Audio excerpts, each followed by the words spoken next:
नमस्कार दोस्तों, स्वागत है फिर से एक नई वीडियो में। ये वीडियो है FYUGP सेमेस्टर 1 के विद्यार्थियों के लिए, जिनका भी सब्जेक्ट जो है सेक में अंडरस्टैंडिंग इंडिया है उनके लिए। ठीक है, सॉरी सेक ना VAC। ठीक है, VAC यानी वैल्यू एडेड कोर्सेज में जो स्टूडेंट जो है अंडरस्टैंडिंग इंडिया रखे हैं उनके लिए ये इंपॉर्टेंट क्वेश्चन है।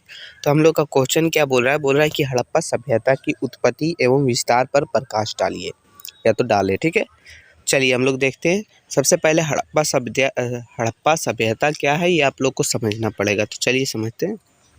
तो हड़प्पा पूर्वोत्तर पाकिस्तान के पंजाब प्रांत का एक पुरातात्विक स्थल है। मतलब जो ये है हड़प्पा, वो पाकिस्तान के पंजाब का, ठीक है, एक पुरातात्विक स्थल है, मतलब पुराना स्थल है। यह साहिवाल शहर से 20 किलोमीटर पश्चिम में रावी नदी के किनारे स्थित है। ये कौन से नदी के किनारे? रावी नदी के किनारे स्थित है। सिंधु घाटी सभ्यता के अनेकों अवशेष यहाँ से प्राप्त हुए हैं। तो सिंधु घाटी जो सभ्यता है वहाँ के बहुत सारे अवशेष जो है यहाँ से प्राप्त हुए हैं। कांस्य युगीन सिंधु घाटी सभ्यता को इसी शहर के नाम से के कारण हड़प्पा सभ्यता भी कहा जाता है। तो ये जो है ना, इसको कांस्य युगीन सिंधु घाटी सभ्यता को इसी शहर के नाम के कारण जो है हड़प्पा सभ्यता भी कहा जाता है। सिंधु घाटी सभ्यता में यह सबसे पहले खोजी गई सभ्यता है। मतलब ये जो है सबसे पहले खोजी गई सभ्यता में से एक है। चलिए आगे देखते हैं।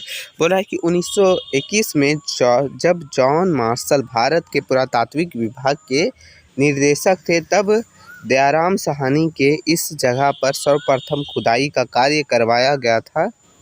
दयाराम साहनी 1921 के अलावा माधव स्वरूप 1926 व माथिमर वेलर 1946 में भी खुदाई का कार्य किया था। मतलब ये सब जो थे इन्होंने जो है वो खुदाई का काम किया था। कहाँ? हड़प्पा सभ्यता के लिए पहले किए थे दयाराम साहनी ने, फिर किए थे माधव स्वरूप ने, फिर किए थे मोतीमर व्हीलर ने। ठीक है, तो ये किए थे कब? 1921, 1926 और 1946 में। ठीक है, आगे देखते हैं हम लोग।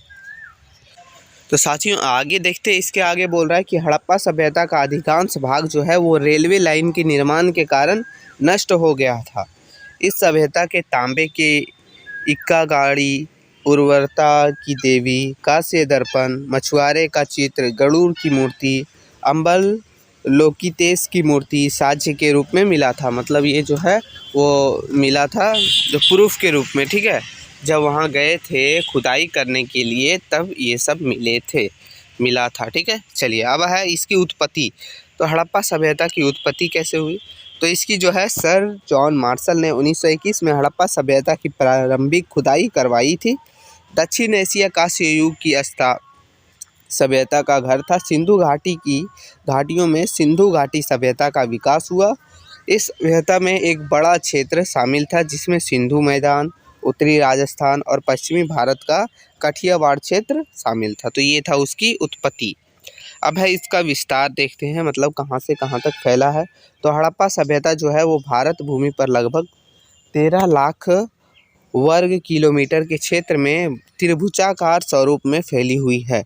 यह उत्तर में मांडा, जो कि अभी जम्मू कश्मीर में है, तथा दक्षिण में देमाबाग जो महाराष्ट्र में है, तथा पूर्व में आलमगीरपुर जो उत्तर प्रदेश में है, तथा पश्चिम में सुतमा गांडोर जो पाकिस्तान तक है। ठीक है, ये मतलब यहाँ तक फैली हुई है। ये है इसकी उत्पत्ति। अब चलेंगे हम लोग इसकी विशेषताएं देख लेते हैं। ठीक है, तो इसकी विशेषताएं हैं। बोल रहा है कि हड़प्पा सभ्यता नगर में निर्माण एवं भवन निर्माण, योजना वृद्ध नगरों एवं भवनों का निर्माण इस सभ्यता का सर्वश्रेष्ठ विशेषता थी। मतलब इतने मस्त बने थे, योजना वृद्ध बना था नगर और भवन, यही तो जो इस सभ्यता का सबसे बड़ा विशेषता थी। आगे है कि सभी प्रमुख नगर जिनमें हड़प्पा, मोहनजोदाड़ो, चंदूदांडो, लोथल तथा कालीबंगा सभी प्रमुख नगर नदियों के तट पर बसे थे। इन नगरों में सुरक्षा के लिए चारों ओर पर कोटा दीवार का निर्माण कराया जाता था। तो ये था, मतलब ये सब जो थे नदी के किनारे बसे थे। कौन सा नदी के किनारे? तो जैसे रावी नदी के किनारे, सिंधु नदी के किनारे। और इसके बचाव के लिए, इस नगरों की सुरक्षा के लिए परकोटा के दीवार जो है, बड़े बड़े दीवार चारों तरफ लगे रहते थे जिससे इनका बचाव होता था। तो यही है हम लोग, आप अपने शब्दों में भी लिख सकते हैं कि हड़प्पा सभ्यता क्या है, आपको सिर्फ समझना है, ठीक है, और अपने शब्दों में बैठा बैठा के लिख देना। तो यही वीडियो था, फिर मिलते हैं नई वीडियो में, तब तक के लिए जय हिंद।